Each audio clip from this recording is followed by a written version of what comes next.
Back to live show. గత కొద్ది రోజులుగా నంద్యాల ఉప ఎన్నికకి సంబంధించిన వేడి ఎలా ఉందో రాజకీయంగా మనం చూస్తున్నాం. అసలే హై టెన్షన్ గా ఉన్న పరిస్థితుల్లో మళ్ళీ నిన్న ఒక హై డ్రామా చోటు చేసుకుంది. ఇద్దరు అభ్యర్థులకి సంబంధించి రెండు పార్టీలు నామినేషన్లు సరిగ్గా లేవంటూ ఎన్నికల సంఘానికి ఫిర్యాదులు చేయడం, ముందు వీళ్ళిద్దరూ పక్కన పెట్టి మిగతావన్నీ చెక్ చేసిన తర్వాత వీళ్ళిద్దరూ కూడా పరిశీలించి మొత్తానికి చివరికి ఓకే అని తేల్చారు. ఇద్దరు అసలు ఒక టైంలో పోటీ చేయడానికి అవకాశం ఉంటుందా ఉండదా వైసీపీ అభ్యర్థి అన్న స్థాయిలో నిన్నంతా డ్రామా జరిగిన పరిస్థితి మనం చూసాం. అసలు గెలవడం అసాధ్యమని అధికార పక్షం కొత్త డ్రామాకు తెరలేపిందని ఇటు వైసీపీ ఆరోపిస్తూ ఉంటే, ఇటు తెలుగుదేశం పార్టీ ఏకంగా ఆయన డీజీపీనే కలిసి జగన్మోహన్ రెడ్డి అరాచకవాదని అసాంఘిక శక్తి అని ఫిర్యాదులు చేశారు. ఆయన కంట్రోల్ చేయాలన్నారు. ఇంకా భాష మనం చూస్తూనే ఉన్నాం, రకరకాల పదజాలాలు ఉపయోగించుకుంటున్న పరిస్థితి. అంటే ఒక్క ఎన్నిక కోసం ఎందుకు ఇటు అధికార ప్రతిపక్షాలు ఈ స్థాయికి దిగజారిపోయి రాజకీయాలు చేస్తున్నాయని ఒక సామాన్య ఓటరు లేకపోతే సామాన్య జనంలోంచి వస్తున్న దానికి సంబంధించి వాళ్ళ పార్టీలు ఏం చెప్తాయనేది చూద్దాం. మరోవైపు 3 నెలల్లో అనంతపురం నుంచి శ్రీకాకుళం వరకు దాదాపు 28 నీటిపారుదల ప్రాజెక్టులు పూర్తి చేస్తాం, సాగునీటి ప్రాజెక్టులు నిన్న ముఖ్యమంత్రి చంద్రబాబు నాయుడు చెప్పారు. 2019 పోలవరం ఎట్టి పరిస్థితులను కట్టితీరుతామని మరోసారి స్పష్టం చేశారు. సరే, విపక్షాలు అడ్డుకుంటున్నాయి అభివృద్ధిని అనే మాట ఎలాగో మరోసారి ముఖ్యమంత్రి అన్నారు. ఈ అంశాల మీద మాట్లాడదాం. మనతో పాటు సిహెచ్ఎం కృష్ణారావు గారు, Deccan Chronicle bureau chief, senior విశ్లేషకులు మనతో జాయిన్ అవుతున్నారు. డీసీ గోవింద్ రెడ్డి గారు, ఎమ్మెల్సీ, వైఎస్ఆర్సీపీ ముఖ్య నాయకులు, తెలుగుదేశం నుంచి డొక్కా మాణిక్యవర ప్రసాద్ గారు నంద్యాల నుంచి లైవ్ లో అందుబాటులోకి వస్తున్నారు. కాసేపట్లో చల్సాని శ్రీనివాస్ కూడా మనతో జాయిన్ అవుతారు. రైట్, కృష్ణారావు గారు, నేను అన్నట్టుగా అంటే ఒకరినొకరు తిట్టుకోవడాలు, కాల్ చేయడాలు, కూల్ చేసుకోవడాలు, ఇంక సింహాలు, కుక్కలు, పురుగులు, రకరకాల భాష వింటున్నాం మనం. పదజాలం కొత్త కాకపోయినా మరీ స్థాయిని దిగజారు చేసుకుంటున్నారా రెండు పార్టీలకు సంబంధించిన నాయకులు అనుకుంటూ ఉంటే నేను ఈ హైడ్రామా ఎలా చూడాలి? అంటే దాదాపుగా ఒక టైంలో అసలు అవుతుందా అవదా? గోవింద్ రెడ్డి గారు ఎట్లా చూడాలని, అంటే అసలు ఈ నామినేషన్ కి సంబంధించి ఇంత హైడ్రామా చేయాల్సిన అవసరం ఉందా? సరే, అధికార పక్షం చేసింది, మీరు కూడా బ్రహ్మానంద రెడ్డి మీద మీరు ఫిర్యాదులు చేశారు. అంటే న్యాచురల్ గా ఇది జరుగుతూ ఉంటుంది. అంటే అక్కడ ఏదైనా వచ్చినప్పుడు అవతల పార్టీ వాళ్ళను డిస్క్వాలిఫై చేస్తామా అనేటువంటి విషయము. కానీ తెలుగుదేశం వాళ్ళు ఇదంతా కూడా చిన్న అంటే టెక్నికల్ మ్యాటర్ను పట్టుకొని ఎప్పుడు కూడా ఇట్లా జరగదు. ఆయనకు వాళ్ళ అడ్వకేట్ గారికి నోటరీ లేదు, నోటరీని ఇదంతా కూడా ఎక్స్టెన్షన్ జరగలేదు, ఇది పనికిరాదు, ఇలాంటి టెక్నికల్ మ్యాటర్తో నిజానికి అక్కడ తెలుగుదేశం నేతలు మొన్న జగన్మోహన్ రెడ్డి గారు వచ్చినప్పుడు జరిగినటువంటి ఆ సభ అంటే క్రిక్కిరిసిన సభ. అంటే ఎప్పుడు కూడా అంత పెద్ద ఎత్తున జనాదరణ ఎప్పుడు జరగలేదు నంద్యాల. ఆ రోజు నేను కూడా సభలో ఉన్నాను. సో అది చూసిన తర్వాత తెలుగుదేశంలో ఉండేటువంటి నాయకులకు ఒక భయాందోళన మొదలైంది. ఇది ఏంటిది, ఇంత ఎక్కువ మంది వచ్చారు, మా చంద్రబాబు నాయుడు గారు వస్తే గిన అసలు ఆ సభ ఏమాత్రం అక్కడ ఏమీ అంత వచ్చారు. చంద్రబాబు నాయుడు గారు వెళ్ళినప్పుడు కూడా వచ్చారు, మీరు అసలు మరీ తీసిపడేస్తున్నారు వైఎస్ఆర్సీపీ. అసలు ఎవరు రాలేదని, ఎవరు అంటే ముఖ్యమంత్రి గారు వచ్చినప్పుడు కొంచెము గొప్ప వస్తారు, కానీ ఇంత ఎంతూజియాజం, ఇంత ఆనందోత్సాహంగా అంత పెద్ద ఎత్తున సభకు అక్కడ రాలేదు అనేటువంటి వాళ్ళు చాలా మంది అక్కడ ప్రజలు కానీ మిగతా వాళ్ళకు, నేను ఆ సభ చూడలేదు కానీ బట్ చెప్పడం మాత్రము చాలా మంది అట్లే చెప్తూ ఉన్నారు, ఆయన సభ వాళ్ళు ఆశించినంత పెద్ద ఎత్తున రాలేదు. సో అసలు గెలుపు మీద పెద్దగా నమ్మకాలు లేక ఏదో రకంగా దీన్ని ఆపాలనుకుంటుందా అధికార పక్షం మీరు అంటుందని బట్టి, లేకపోతే అభ్యర్థిని మార్చాలనుకునే ప్రయత్నం చేసిందంటారు? అభ్యర్థిని మార్చాలి. మీ క్యాండిడేట్ కూడా ఎవరో ఒకరు నామినేషన్లు వేస్తూ ఉంటారు కదా పార్టీ తరఫు నుంచి. పార్టీ తరఫున ఎవరన్నా వాళ్ళు అంటే ఒక్కొక్కసారి అట్లా వేయడం గానీ, అంటే ఇప్పుడు దానికి ఇంకా ఛాన్సే లేదు. ఇద్దరు అభ్యర్థులు నిన్న ఏమనుకుని ఉంటుంది బహుశా, మీరు ఏమనుకుంటున్నారు? అధికార పక్షం ఎందుకు మీరు అన్న హైడ్రామాకి తెరదీసింది?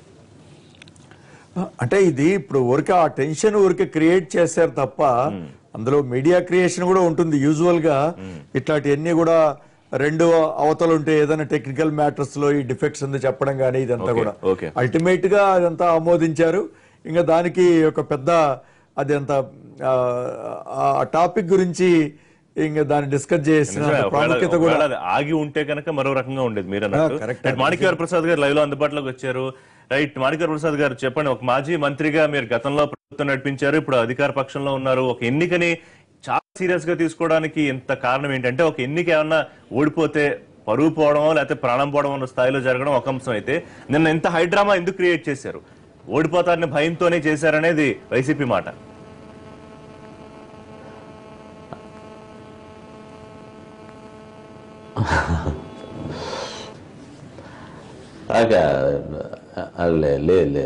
ఋషి గారు నమస్కారం, అందరికి పెద్దలందరికీ నమస్కారం. గోవింద్ రెడ్డి గారికి, మిగతా పెద్దలందరూ కూడా. అయితే ఈ సాధారణంగా బై ఎలక్షన్ అంటే 3 years తర్వాత మన రాష్ట్రంలో వస్తున్న ఒక మొట్టమొదటి ఎన్నిక. ఈ ఎన్నిక కాబట్టి మీడియా అటెన్షన్ బాగా ఉంది. కృష్ణ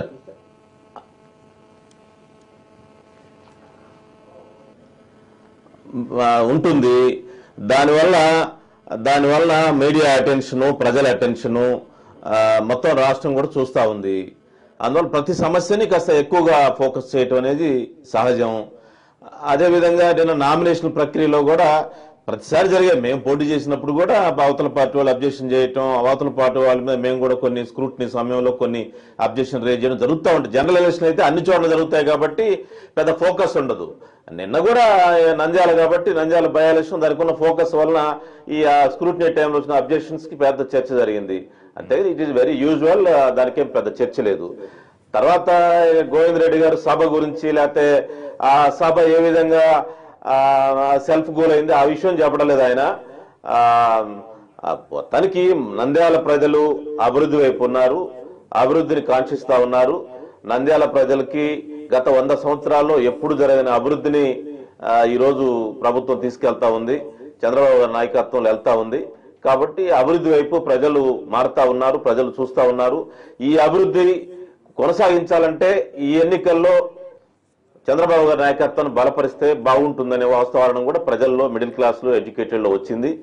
మామూలుగా కామన్ మ్యాన్ లో కూడా వచ్చింది. చాలా అభివృద్ధిని చూస్తా ఉన్నారు. కాబట్టి ఈ ఎన్నికలు ఇక రేపు జరగబోయేది టెక్నికల్ గా జరిగే ఎన్నిక కానీ దాదాపుగా తెలుగుదేశం పార్టీ విజయం ఖాయమైపోయింది. ఎట్లా అంటే అంత కాన్ఫిడెంట్ గా ఎలా చెప్తున్నారు? 1200 కోట్ల అభివృద్ధి పనులు ప్రామిస్ చేశారనా, లేకపోతే ఆల్రెడీ ఇప్పటికే పనులు ప్రారంభించేశారనా?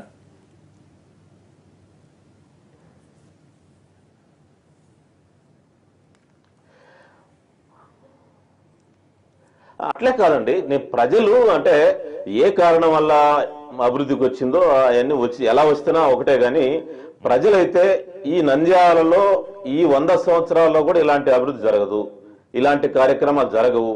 ఈ కార్యక్రమాలన్నీ పూర్తి కావాలి. ఈ కార్యక్రమాలు పూర్తి అవుతున్న కూడా మా నంద్యాల పట్టణం బాగా అభివృద్ధి చెందుతుంది. మా పేదరికంలో ఉన్నటువంటి మురికివాడలని కూడా అభివృద్ధి చెందుతాయి. కాబట్టి నా చంద్రబాబు గారి నాయకత్వాన్ని మనందరం బలపడదామని యువకుమ్మడిగా ప్రజలు ఎక్కడెక్కడ ప్రాంతాల నుంచి వచ్చి తెలుగుదేశం పార్టీ నాయకులు తీసుకెళ్తున్నారు, అక్కడ మీటింగ్స్ జరుపుతా ఉన్నారు. గతంలో తెలుగుదేశం పార్టీకి ఓట్లు వేయలేని ప్రాంతాల్లో కూడా మేము వెళ్తా ఉన్నాము, అక్కడ మాట్లాడుతా ఉన్నాము వాళ్ళతోటి. వాళ్ళందరూ కూడా మాకు అభివృద్ధి కార్యక్రమాలు మీరు ఇస్తున్నందుకు బాబు గారి నాయకత్వాన్ని మేము బలపరుస్తున్నాం, మా నంద్యాల బాగుపడాలి. ఇంతవరకు వెనుకబడిపోయింది. గతంలో అంటే మాకేంటంటే ఎన్నికలంటే ఆ ఎన్నికల రోజు డబ్బులు పంచడం తప్పితే ప్రజల అభివృద్ధిని పట్టించుకునే వాళ్ళు కాదు. ఈ రోజు అభివృద్ధి వైపు మేము అధికార పార్టీ సభ్యుడు గెలిస్తేనే అభివృద్ధి జరుగుతుంది. Point number 1. సో ఎన్నికల నాడు మాత్రమే డబ్బులు పంచేవాళ్ళు గతంలో, ఎవరైనా మీరైనా లేకపోతే ప్రతిపక్షమైనా. ఈసారి అలా కాకుండా దాదాపు కొన్ని 100 కోట్ల అభివృద్ధి పనులు ప్రామిస్ చేశాము అని. దీని గురించి మాట్లాడదాం. ఒకసారి నేను కృష్ణారావు గారి అనాలిసిస్ తీసుకుంటాను. రైట్ సార్, అంటే అభివృద్ధి ఒక ఆస్పెక్ట్ అయితే వీళ్ళు మొత్తం చేస్తున్న కామెంట్లు కానివ్వండి, లేకపోతే ఇక్కడ గతంలో ఇప్పుడు వైసీపీ అభ్యర్థిగా ఉన్న ఆయన మీద ఆరోపణ ఏంటంటే గతంలో సార్ ఋషి గారు ఒక మాట, గత ఎన్నికల్లో ఇప్పుడు వైసీపీ అభ్యర్థి మీద ఆరోపణ ఏంటంటే ఎన్నికల టైంలో డబ్బులు పంచుతాడు, తర్వాత కనపడ్డాను అభివృద్ధి చేయడని. మీరు ఇవ్వలేదా డబ్బులు? ఎప్పుడు తెలుగుదేశం ఎప్పుడు డబ్బులు ఇవ్వలేదా?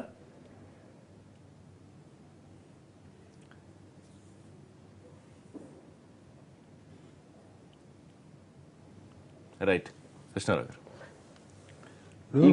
ఎన్నికలు అయితే ఇంకా లేదు. రైట్, ఇంకా ఇవ్వలేదు, ఇంకా టైం ఉందిలేండి. మాణిక్యవర ప్రసాద్ గారు చెప్పినట్టుగా ఇది లేదండి, చేస్తే గెలిచేవాళ్ళం కదా, మధ్య జరుగుతున్నటువంటి గెలిచేవాళ్ళం కదా. ఎందుకంటే తెలుగుదేశం పార్టీ అధికారంలోకి వచ్చిన 3 ఏళ్ల తర్వాత జరుగుతున్నటువంటి ఎన్నిక. ఇంతకుముందు మనకు నందిగామ, తిరుపతి వాటిల్లో జరిగే ఏకగ్రీవంగా ఆల్మోస్ట్ ఏకగ్రీవంగా అయ్యాయి. పేరు కాంగ్రెస్ పార్టీ పోటీ చేసిన ప్రధాన ప్రత్యర్థులైన వైఎస్ఆర్పి, టీడీపీ పోటీ చేయలేదు కాబట్టి, అంటే వాళ్ళు తలపడలేదు కాబట్టి ఆ ఎన్నికలు వేరు, ఇది వేరు. ఒకటి అధికారంలో ఉన్న పార్టీ దానికి ఏదో అభివృద్ధి 1200 కోట్లు ఈ పక్కన పెడితే, ఇవన్నీ ఏంటంటే హామీలు, వాళ్ళకి వీళ్ళకి నామినేషన్ మీద వర్కులు ఇవ్వడం, ఆ పనులు చేస్తాం ఈ పనులు చేస్తామని హామీలు గుప్పించడం తప్ప ఇప్పటికిప్పుడు ఈ 1200 కోట్లు ఆయన చెప్పేది ఏదో అయ్యేది వ్యవహారం కాదు. ఇక ఈ మిగిలిన 1.5 year కూడా పెద్దగా అవ్వదు. ఇది ఫలితాన్ని బట్టి కూడా ఆధారపడి ఉంటుంది. అవును. జగన్మోహన్ రెడ్డి గారు వాళ్ళకి ఏమిటంటే ప్రెస్టేజ్, ఈ ఉప ఎన్నిక ఇన్నేళ్ల తర్వాత జరుగుతోంది. ఇది అంతకుముందు ఆయన గెలిచిన సీటు ఇది. అది నిలబెట్టుకోవడం ఒకటి, నిలబెట్టుకున్న తర్వాత ప్రజలు వ్యతిరేకత ఇలా ఉంది అలా ఉందని చెప్పుకోవడానికి 2019 ఎన్నికల నాటికి ఒక విశ్వాసాన్ని కలిగించడానికి ఇది పనికొస్తుంది. ఓకే. వాళ్ళు గెలిపితే ఏమవుతుందంటే ఇక వైఎస్ఆర్ సీటు కూడా గెలుచుకున్నాం, మాకు ఎదురే లేదని చెప్పుకోవడానికి తెలుగుదేశం బ్రహ్మాండంగా ఉంది ప్రభుత్వం అని చెప్పి. జగన్మోహన్ రెడ్డి అంత మీటింగు వ్యవహారం అంత బ్రహ్మాండంగా మాట్లాడినా చివరిలో కాల్ చేయాలి గీల్ చేయాలి ముఖ్యమంత్రిని అనే మాట అది ఆయనకు బూమరంగా అయింది. అది అందులో ఎవరికి సందేహం అక్కర్లేదు. ఓకే. అది శుభ్రంగా తెలుగుదేశం వాళ్ళు దాన్ని అడ్వాంటేజ్ తీసుకున్నారు. అలాగే రోజా గారు మాట్లాడింది ఆ ఎమ్మెల్యే కట్టుబూటు చీర కట్టు దాని గురించి అది మాట్లాడింది కూడా అది కూడా కొంచెం వివాదాస్పదం అయింది.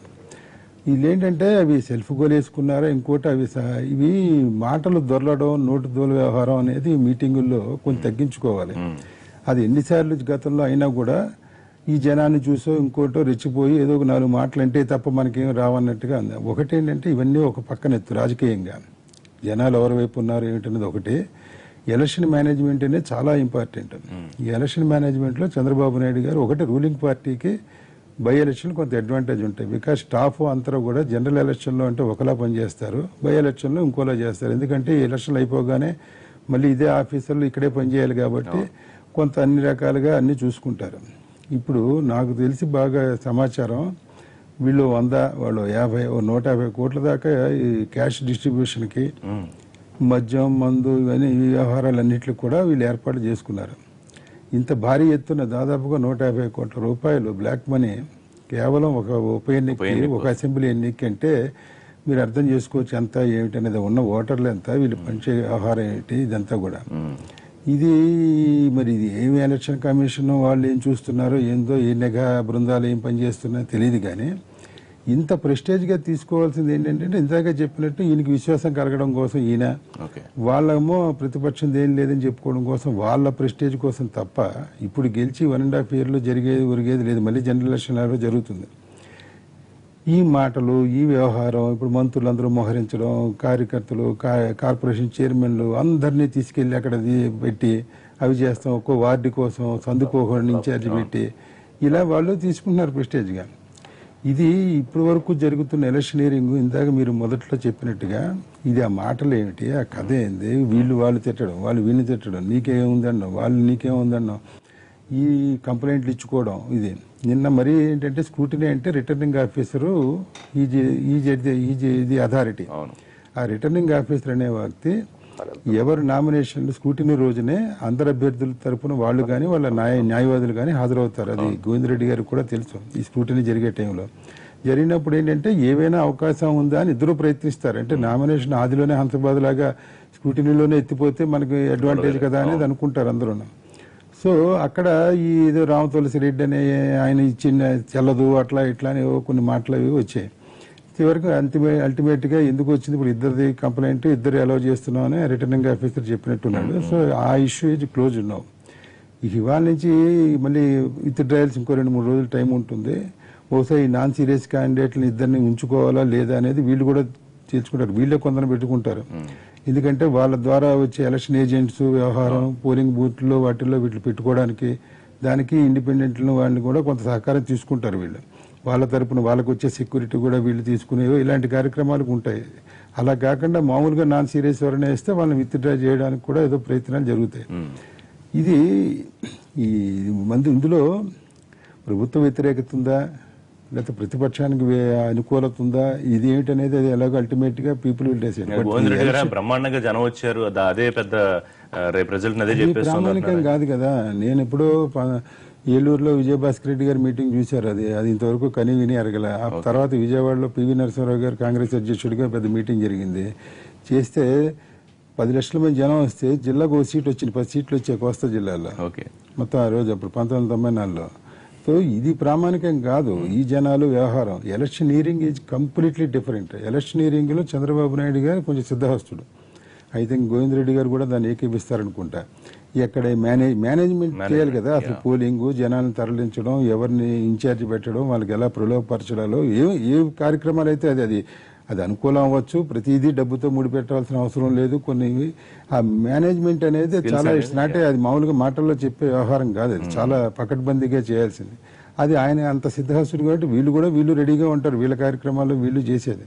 బట్ ఒకటి ఇది ఇప్పుడుతో ఇలాగే స్క్రూటినీ రోజునే ఇలా మొదలైతే అంటారు చూసారా, కాపురం చేసే వ్యవహారం కాలుగోలు నాటేదో ఇదైనట్టుగా ఇప్పుడు డెఫినెట్ గా ఈ స్క్రూటినీ రోజున ఇలా అయింది కాబట్టి ఇవాళ నుంచి చాలా దారుణానికి ఇంకా పిచ్చి బాగా పిచ్చి ముదురుతుంది. వీళ్ళకే పిచ్చి ఉంది, మొత్తం పిచ్చి కూడా బాగా ముదిరే అవకాశం కనిపిస్తుంది. రైట్. అంటే గోవింద్ రెడ్డి గారు, ఇప్పుడు నా పాయింట్ ఏంటంటే, సరే ఇప్పుడు నాకు తెలిస్తే ఒక గొప్ప ఎంటర్టైన్మెంట్ సినిమా లాగా అనిపిస్తుంది నంద్యాల ఉప ఎన్నికలో అధికార పక్షం విపక్షం మీరు చేసుకుంటున్న కామెంట్స్. అంటే ప్రజలు ఈ మొత్తం వ్యవహారాన్ని ఎలా అర్థం చేసుకుంటారు? అంటే మీరు వాళ్ళని అంటున్న మాటలు కానివ్వండి, వాళ్ళు మిమ్మల్ని అంటున్న మాటలు కానివ్వండి, లేదా అలవాటు పడిపోయారు అనుకుంటున్నారా యాక్చువల్గా? నిజానికి వారు అంటే అక్కడ అభివృద్ధి జరుగుతా ఉంది, ఇన్ని వందల కోట్లు అన్ని వందల కోట్లు అంటున్నారు కదా సార్. అంటే ఒక రోడ్డు ఉంది ఆ టౌన్ లో, ఆ రోడ్డు చాలా ఇరుకైనటువంటి రోడ్డు. అది ఎప్పుడో 3 ఏళ్ల కింద, చాలా సంవత్సరాల కింద. ఎందుకంటే నంద్యాల కొంచెం కమర్షియల్ గా ఒక మంచి టౌన్, చుట్టుపక్కల వ్యవసాయదారులు, కొంచెం మంచి రిచ్ ఇరిగేటెడ్ ఏరియా కాబట్టి అది చాలా ఇరుకైనటువంటి ప్రాంతం. అది ఎప్పుడో డెవలప్ చేయాల్సినటువంటి రోడ్డు అది. అది హడావిడిగా ఇప్పుడంతా పట్టించుకోలేదు, ఎవరు పట్టించుకోకుండా ఇప్పుడు ఎన్నికల కోసం ఆయన ఇప్పుడు 3-4 ఏళ్ల తర్వాత, ఇంతకు ముందు కూడా భూమానాగిరెడ్డి గారు చాలా సార్లు అసలు ఇక్కడ ఏముంది అని చెప్పి. ఇంకొకటి ఒక బ్రిడ్జ్ ఉండేది, యాక్చువల్లీ మేము ఎప్పుడు కూడా హైదరాబాద్ నుంచి మనం కర్నూలు నుంచి మైదుకూరు పోతూ ఉంటే ఫ్లైఓవర్ ఉండేది. ఆ ఫ్లైఓవర్ కనీసము 1.5 సంవత్సరం అయింది దానికి అప్రోచ్ ఉంటే అది ఎప్పుడు దానికి చాలా ఇబ్బందికరంగా ఉండేది. మా కార్ అక్కడి నుంచి ఆడికి పోవాలంటే కనుక 20 నిమిషాలు పట్టేది. ఇప్పుడు అట్లాంటిది కూడా మీరు అంటే ఏ పని చేయకుండా జస్ట్ ఎన్నికలను పెట్టుకొని అదేదో 2-3 పనులు హడావిడిగా చేస్తూ కాదు కనీసం ఎన్నిక వచ్చింది కాబట్టి అన్న పనులు అవుతున్నాయి అనుకుంటారా ప్రజలు? పోనా పనులు చేస్తున్న కృతజ్ఞతతో అధికార పార్టీ వైపు మొగ్గే అవకాశం ఉందా? లేకపోతే మీరు 2 ఏళ్ల ముందే అప్పుడే జగన్మోహన్ రెడ్డి ముఖ్యమంత్రి గారు అయినట్టు చాలా అధికార పార్టీ విమర్శిస్తున్నట్టు చాలా హామీలు ఇచ్చారు ఆయన. ఒక జిల్లా చేస్తానని, వ్యవసాయ పరిస్థితి చేస్తానని, మోడల్ సిటీ చేస్తానని మీరు చేశారు కదా. మీరు ఇది జనరల్ గా మాట్లాడాము, అంటే ప్రతి పార్లమెంటరీ సెగ్మెంట్ కూడా ఒక జిల్లా చేస్తామన్నాం. సో దాంట్లో ఇది నేచురల్ గా ఇది ఒకటి అవుతుందని సందర్భంగా చెప్పడం మీరు తాయిలాలు ఇచ్చినట్టే. ఇప్పుడు వాళ్ళని కూడా అనడానికి ఏముంది, అధికారం ఉంది కాబట్టి వాళ్ళు పనులు చేస్తున్నారు, మీరు చేయలేరు కాబట్టి రేపు చేస్తాం. చేసేది ముందే కొంచెమైనా చేసిండే, చిన్న పనులు కూడా చేయకుండా కేవలం ఎన్నికల టైంలో మాత్రమే ఇలాంటి హామీలు ఇచ్చి హడావిడిగా కొన్ని 100 కోట్ల రూపాయలు అక్కడ ఖర్చు పెట్టి, అక్కడ కూడా మళ్ళీ మీ తెలుగుదేశం కార్యకర్తలకే అవంతా నామినేషన్ పద్ధతిలో మళ్ళా వర్కులు ఇచ్చేటువంటి తతంగం అంతా జరుగుతూ ఉంది అక్కడ. సరే దాంట్లో కూడా ఎంతెంత డబ్బులు వస్తాయో ఇదంతా కూడా మళ్ళీ డైవర్ట్ చేస్తారు మళ్ళీ ఎన్నికలకు. ఇది ఏది ఆ టౌన్ ను డెవలప్ చేద్దామని కాదు, ఇది ఏదో ఒక విధంగా ఈ డబ్బును మళ్ళీ డంప్ చేయాలి, అది ఎన్నికలకు వాడుకోవాలి. మీరు ఎంత ఖర్చు 50 కోట్ల? మా దగ్గర ఏముందండి, 50 కోట్లు కాదు కానీ 4 కోట్లు కానీ మా దగ్గర వాళ్ళ దగ్గర ఉండే డబ్బు మేము ఎవరైనా మా కార్యకర్త ఇప్పుడు అక్కడ జరుగుతా ఉంది వాస్తవంగా. నేను ఒక 1-2 వార్డులు నేను కూడా అక్కడ నేను ఇన్ఛార్జిగా ఉన్నాను. సో అక్కడ జరిగేది ఏంటంటే ఒక నాయకుని మేమంతా కూడా అతనితో తిరుగుతూ ఉంటే ఆయన తీసుకుపోతారు. వాళ్ళు తీసుకుపోయేసి ఇదో నీకు 5 లక్షలు ఇస్తా, 10 లక్షలు ఇస్తా, నీకేం కావాలా, ఎదురు వాళ్ళు టీడీపీ వాళ్ళు మా వాళ్ళను. సో ఆ విధంగా తీసుకుపోవడము, మళ్ళీ వాళ్ళకు పెద్ద ఎత్తున ప్రతి ఒక్కరికి తాయిలాలు ఇచ్చేయడం. అంటే వాళ్ళ స్థాయిలో మీరు ఖర్చు పెట్టలేకపోయినా మీదంటూ కూడా ఒక స్థాయి ఉంటుంది కదా ఖర్చుకి. ఇప్పుడు ఏమి అంతవరకు ఇంకా అంటే మేము జనాల కోసం వెళ్తున్నాము, జనాలకు చెప్తున్నాము ఏ విధంగా ఉంది. ఇది నిజంగా వైసీపీ సీట్ అది. సో మాకు నిజానికి వాళ్ళు సీటు వదిలిపెట్టాలా, అది కాదన్నారు. ఎన్నిక జరుగుతా ఉంది, మేము గెలుస్తాము, ప్రజలు చూస్తున్నారు. అడిగిన ప్రశ్నకు మీరు చెప్పలేదు. ప్రజలు అబ్జర్వ్ చేస్తున్న పొలిటికల్ సినిమాని అసలు ఏమనుకుంటున్నారని మీరు అనుకుంటున్నారు రాజకీయ పార్టీలుగా? ఖచ్చితంగా ఇప్పుడు శిల్పా మోహన్ రెడ్డి గారుగా ఆయన కూడా అక్కడ నియోజకవర్గంలో మంచి అభివృద్ధి చేసినటువంటి వ్యక్తి. అట్లా కదా మీరు తిట్టుకోవడాలు, ఒకళ్ళొకళ్ళు దాదాపు పని చేయడం, దాని గురించి ఏమనుకుంటున్నారని అడుగుతాను. ఎక్కడ అది ఇప్పుడు సహజం. అది మామూలుగా ఒక మీటింగ్ లో, ఒక ఎన్నికల్లో ఏదో ఒక మాట అంటాము, 4 మాటలు మాట్లాడతాము, వాళ్ళు అంటారు, మేమంటాము. ఇదంతా కూడా పెద్ద సీరియస్ గా ప్రజలు పట్టించుకోవట్లేదు అనుకో. ప్రజలు సీరియస్ గా అట్లా పట్టించుకునే దానికి ఏమో. మాణిక్యవర ప్రసాద్ గారు, మీ సహచార మంత్రి గతంలో నిన్న మాట్లాడుతూ కర్నూలు విషయం ఏమైంది, హామీలు 20-25 చెప్పారు, మొన్నటి ఎన్నికల్లో మరి దాని సంగతి ఏమైంది వదిలిపెట్టేశారు, రేపు నంద్యాల కూడా అంతే అవుతుందా అన్న ప్రశ్నలు ఏమన్నారు. తర్వాత ఈ డబ్బుల వ్యవహారం ఏంటి, 100 కోట్ల 150 కోట్ల 200 కోట్ల ఎంత అధికార పార్టీ లెక్క?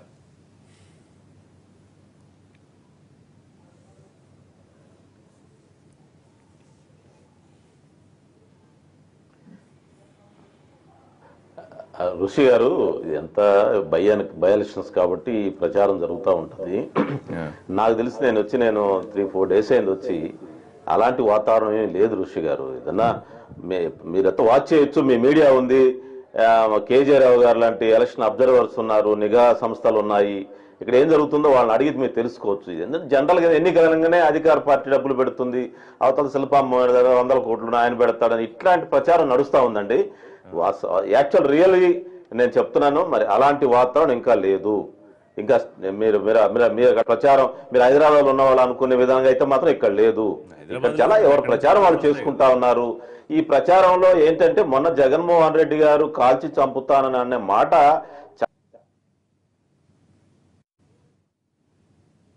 రైట్. వరప్రసాద్ గారితో మాట్లాడదాం. చిన్న బ్రేక్ తీసుకుందాం లైవ్ షోలో. బ్రేక్ తర్వాత అంటే అవతల పార్టీ వాళ్ళ ప్రచారంలో ఏ డ్రెస్సులు వేసుకోవాలో కూడా విపక్షం వాళ్ళు చెప్పుకోవాలా, లేకపోతే ఒక రాఖీకి ఒక ముఖ్యమంత్రి శుభాకాంక్షలు తెలియజేస్తే మహిళలకి దాన్ని కూడా వైఎస్ఆర్సీపీ ఎందుకు వివాదం చేస్తోంది? ఈ అంశాలు మాట్లాడదాం. Short break.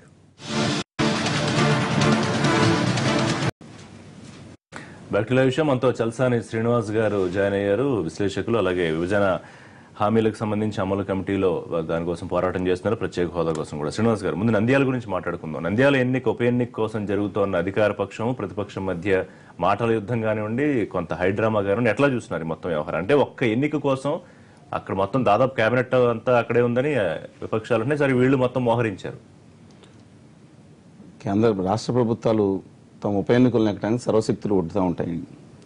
ఒకప్పుడు ఎన్టీ రామారావు గారు చనిపోయిన తర్వాత టెక్కల సీట్లో దాదాపు రాష్ట్ర మంత్రివర్గానంతా అక్కడ పెట్టినా సరే పెద్ద మెజార్టీతో లక్ష్మీభారతి గారు నెగ్గారు.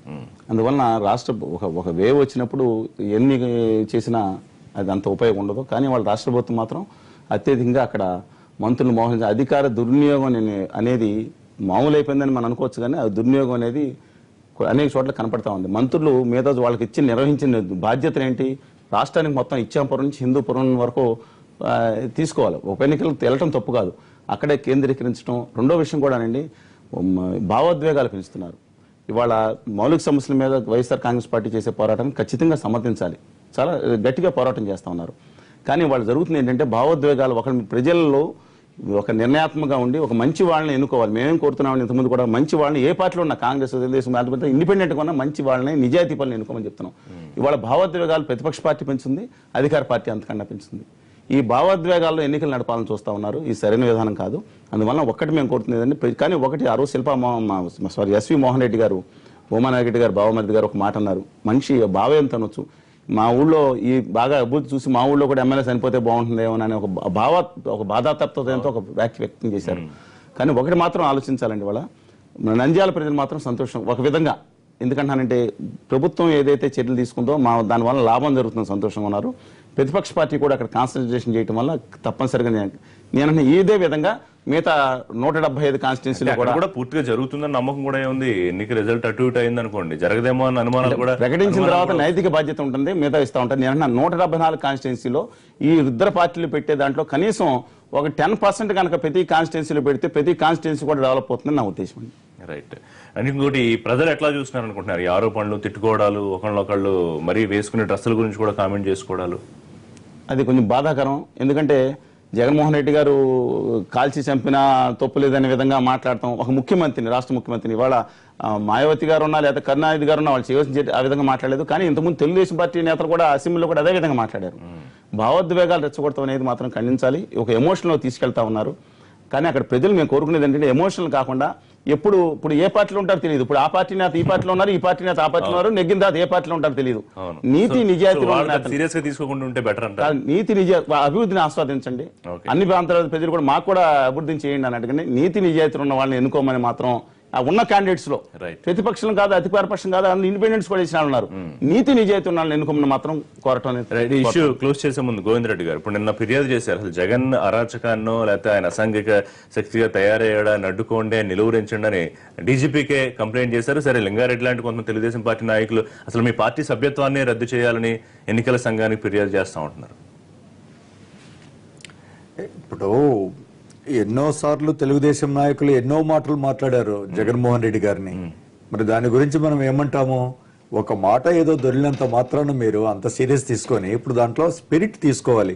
నిన్న చక్రపాణి రెడ్డి గారు రాజీనామా చేయండి, ఆయన అనుకున్నాడు ఎమ్మెల్సీ నేను 90 రోజులు కూడా అయి గెలవలేదు, ఇంత ఫైట్ కంటెస్ట్ లో నేను గెలుచుకున్నాను, నేను ఆ ఎమ్మెల్సీ సీటును నేను అట్లే ఉంచుదామంటే ఆయన ఒప్పుకోలేదు.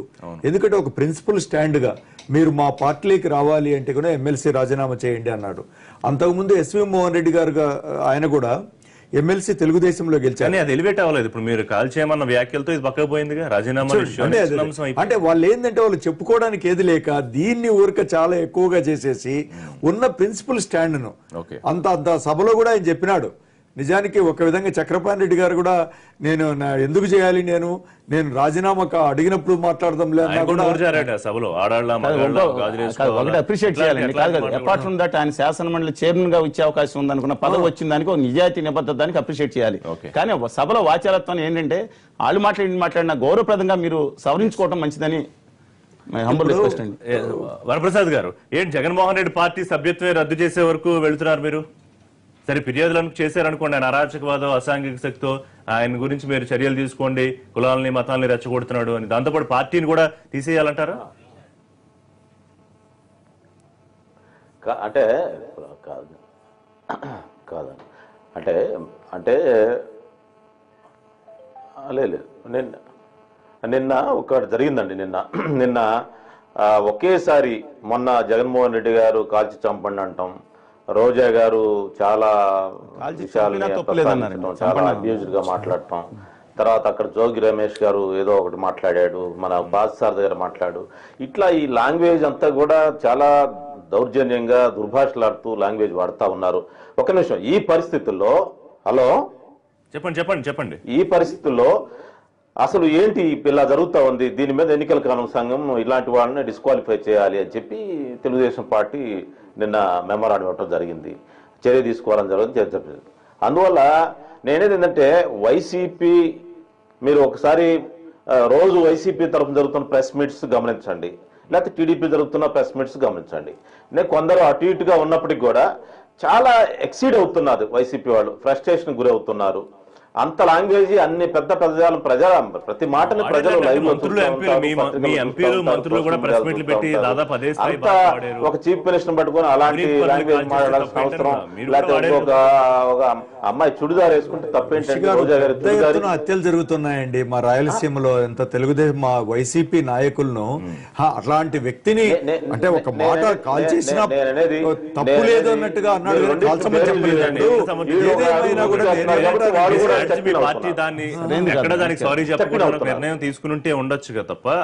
ఏమంటారంటే నిజానికి వాస్తవానికి ఎంతమంది నాయకులు కాల్చి చంపారు, మండల లెవెల్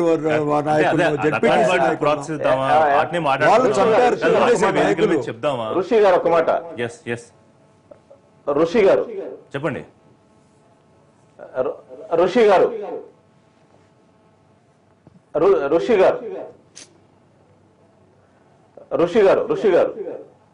హలో, మీరు చెప్పండి, వినపడుతుందండి సార్. వరుణ్ గాంధీ కృష్ణారావు గారికి తెలుసు, వారికి నాలెడ్జ్ లో ఉంటుంది. వరుణ్ గాంధీ గారు ఉత్తరప్రదేశ్ లో ఎన్నికల ప్రచారంలో ఒక లాంగ్వేజ్ వాడితే,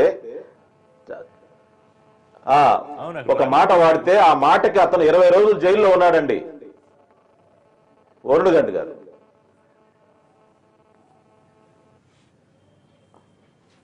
20 days.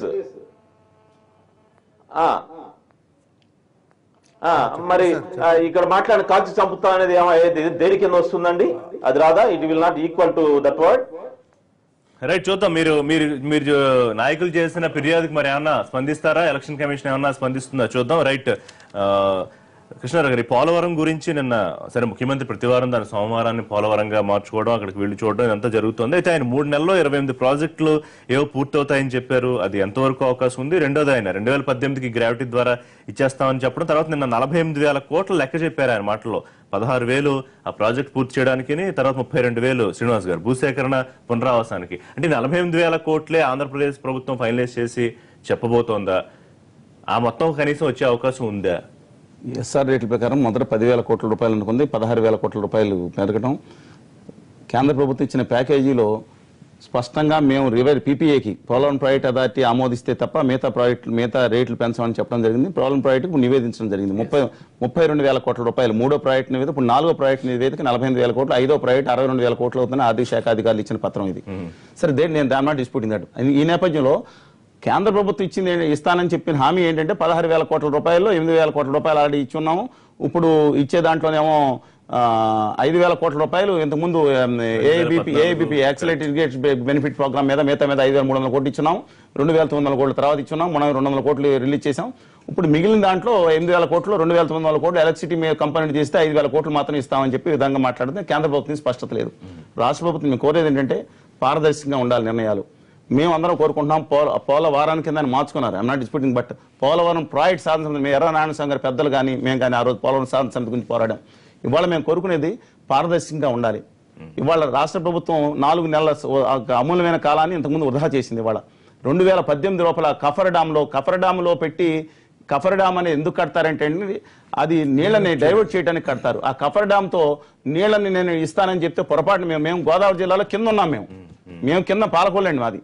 రేపొద్దున ఏమైనా ప్రమాదం జరిగితే ఏం పరిస్థితి వస్తుంది? ఇవన్నీ పరిగణలో తీసుకుని ఖచ్చితంగా ఏదైతే మెయిన్ డ్యామ్ అని యుద్ధపాతిపేదం చేయండి. పూర్వం మీద పన్నుల వేగం పెరిగింది, వీ షుడ్ అప్రిషియేట్. బట్ పారదర్శకంగా నిర్ణయాలు చేయమని కోరుతా ఉన్నాం. కేంద్ర ప్రభుత్వంలో వాళ్ళ తీవ్రంగా మన కేంద్ర ప్రభుత్వం దగ్గరికి వెళ్ళి నిధుల ఆమోదాన్ని తీసుకుని, ఇప్పుడు వాళ్ళ వరకు 3 సంవత్సరాల నుంచి రూపాయి నిధులు పెంచలేదు. ఎస్ఆర్ రేట్లు పెరగలేదా? జీతాలు మాత్రం పెరిగినాయి. మా కాన్స్టిట్యున్సీ ఎమ్మెల్సీ సీట్లు మాత్రం పెరిగినాయి. అందువల్ల దాని మీద కూడా కాన్సన్ట్రేట్ చేయాలని, పారదర్శకమైన నిర్ణయాలు తీసుకోవాలని, అక్కడున్న ఆ కాంట్రాక్టర్ ఏదైతే ఉన్నారో లోపభూయిష్ట వ్యవస్థతో ఆ కాంట్రాక్టర్ ఉన్నారు అని చేస్తున్నారన్నారు. దానికి buyer company very good company అండి. బయర్ కంపెనీ కానీ మిగతా కన్స్ట్రక్షన్ కంపెనీ కానీ సబ్ కాంట్రాక్ట్లు ఇచ్చి రాష్ట్ర ప్రభుత్వమే చేపిస్తా ఉందన్నారు. మంచిదే, కానీ మిగతా పారదర్శకంగా చేయాలని మాత్రం కోరుతా ఉన్నాం. ప్రాజెక్టు తొందరగా 2019 నాటికి మొత్తం ప్రాజెక్ట్ కంప్లీట్ అవుతుందనే గాలి మాటలు ప్రజలు నమ్మడానికి సిద్ధంగా లేదు. ప్రాజెక్ట్ మొత్తం కంప్లీట్ కాదండి. ఎవరైనా రమ్మనండి, చర్చకి రమ్మనండి. గ్రావిటీ ద్వారా కఫర్ డామ్ వేసి దాంట్లో 135 అడుగులతో MDDL ఉంది కాబట్టి కెనాల్స్ అంతవరకు కఫర్ డామ్ కానీ మిగతా వేసి గ్రావిటీలో నీళ్లు చూపించవచ్చు. ఎందుకంటే ఎన్నికలకు వెళ్తున్నారు కాబట్టి తప్పనిసరిగా అది చూపించవచ్చు. కానీ మేము కోరుకునేది అంటే పటిష్టమైన భద్రత తో ఆ ప్రాజెక్ట్ కట్టాల్సి ఉంటుంది. ఆదరాబాదరా కట్టడానికి ఇదేం చిన్న విషయం కాదండి ఇది. అందువల్ల ఖచ్చితంగా కట్టాలి.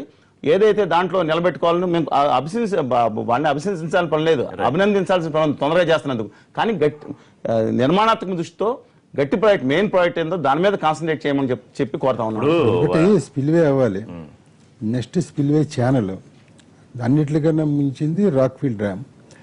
మిగతా నదులన్నిటికీ మన నాగార్జున సాగర్, శ్రీశైలం, ఇంకే ప్రాజెక్టు శ్రీరామ్ సాగర్ చూసినా నదికి అడ్డంగా మధ్యలో స్పిల్వే ఉంటుంది. 2 వైపులా ఎర్త్ కమ్ రాక్ఫీల్డ్ డ్యాములు ఉంటాయి.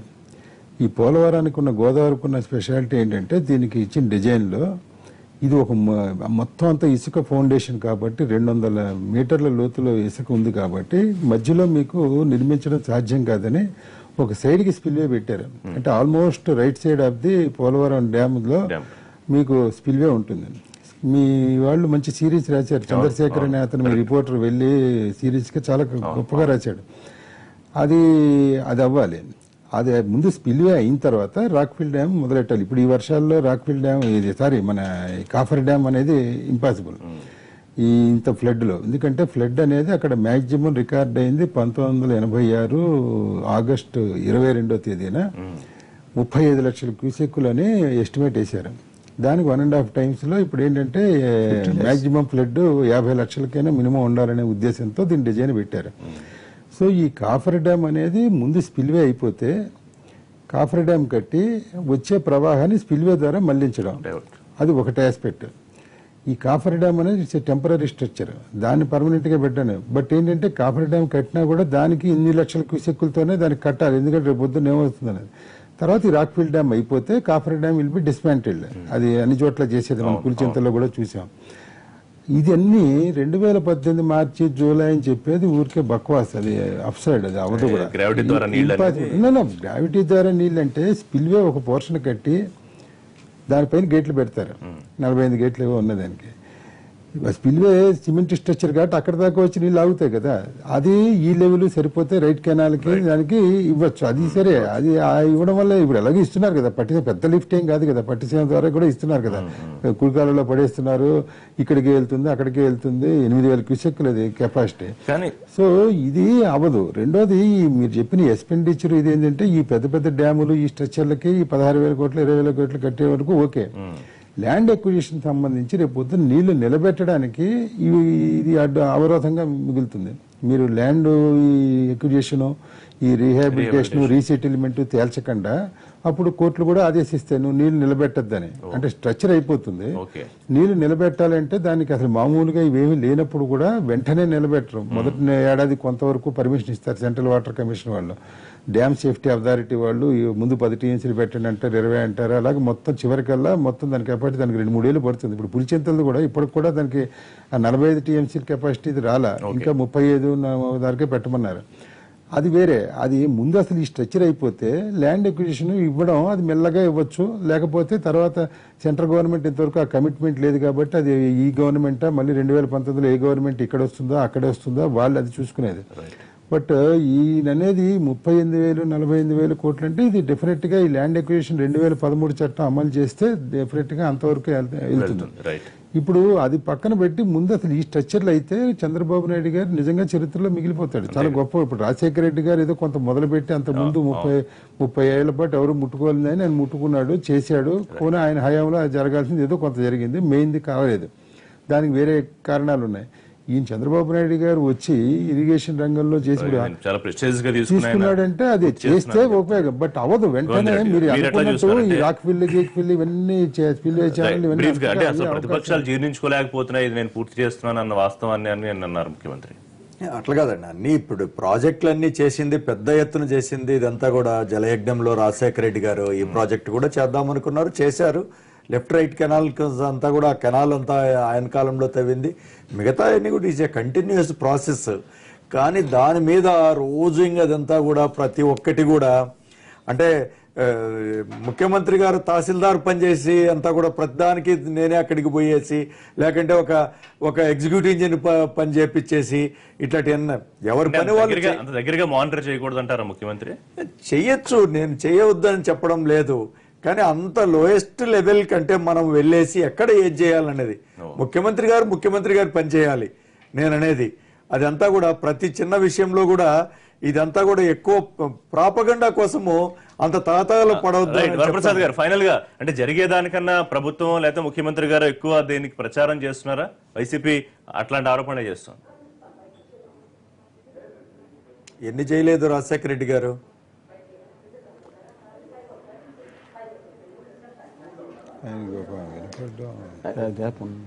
అదంతా కావాలని చేస్తున్నారండి. మీరు కావాలంటే మొన్న జయప్రకాష్ నారాయణ గారు వెళ్ళారు, నారాయణ గారు సిపిఐ నారాయణ గారు వెళ్ళారు, అందరిని వెళ్ళమంటున్నారు, కావాలంటే బస్సెస్ అరేంజ్ చేస్తామంటున్నారు. ముఖ్యమంత్రి గారు ఒకటే చెప్తా ఉన్నారు, పోలవరం నిర్మాణాన్ని ఇప్పుడు చూడపోతే జీవితంలో ఇలాంటి ప్రాజెక్టును చూడలేరు, ఇది ఒక ప్రపంచంలో ఒక అద్భుతం లాంటిది, అందువల్ల అందరు వెళ్ళి చూడని అంటున్నారు. గోవిందరెడ్డి గారు వస్తానంటే కూడా తీసుకెళ్లి చూపిస్తాము, అందరికి చూపిస్తాము. నేను అనేది ఏంటంటే చాలా ప్రోగ్రెస్ ఉంది, చాలా నిర్మాణం జరుగుతా ఉంది. అయితే కృష్ణారావు గారు చెప్పిన డౌట్స్ ఏంటంటే ప్రాక్టికల్ డౌట్స్, ఆ డౌట్స్ ని ఓవర్కమ్ అవుతూ ముందుకు వెళ్దాం. ప్రాజెక్ట్ చాలా ఆన్గోయింగ్ ప్రాజెక్ట్, చాలా వేగవంతంగా జరుగుతూ ఉంది, చాలా ప్రోగ్రెస్ ఉంది. 2018కి వాటర్ ఇవ్వాలనేది ముఖ్యమంత్రి గారి సంకల్పం, దానికోసం యంత్రాంగం అంతా కూడా పనిచేస్తా ఉంది. ఆయన ఒక ముఖ్యమంత్రిగా ఒక మాన్యుమెంట్ తయారు చేయాలి, ఈ రాష్ట్రం గర్వించే విధంగా ఉండాలి అని చెప్పి ఆయన వారం వారం వెళ్తా ఉంటే దాన్ని కూడా కొంచెం లోకీలో మాట్లాడటం లేకపోతే లో వాయిస్ లో మాట్లాడటం బాగలేదు గోవిందరెడ్డి గారికి. ఆయన ఏం సాధిస్తాడనే దాన్ని ప్రశ్నించండి. ఎలా ప్రోగ్రెస్ దాని గురించి మీరు లైవ్ లో చూడొచ్చు, లేకపోతే మీరు అక్కడికి వెళ్ళి కూడా చూడటానికి ప్రభుత్వం ఏర్పాటు చేస్తారు. అందరికీ ప్రాజెక్ట్ కావాలంది, అందరికీ కావాలంది. ఎవరు మాత్రం వ్యతిరేకిస్తారు? నీళ్లు కావాలి, నీళ్లు ఇవ్వాలి అనుకుంటారు. థ్యాంక్ యూ వరప్రసాద్ గారు, థ్యాంక్ యూ వెరీ మచ్ అండి. లైవ్ షోలో మళ్ళీ కలుద్దాం. Keep watching NTV.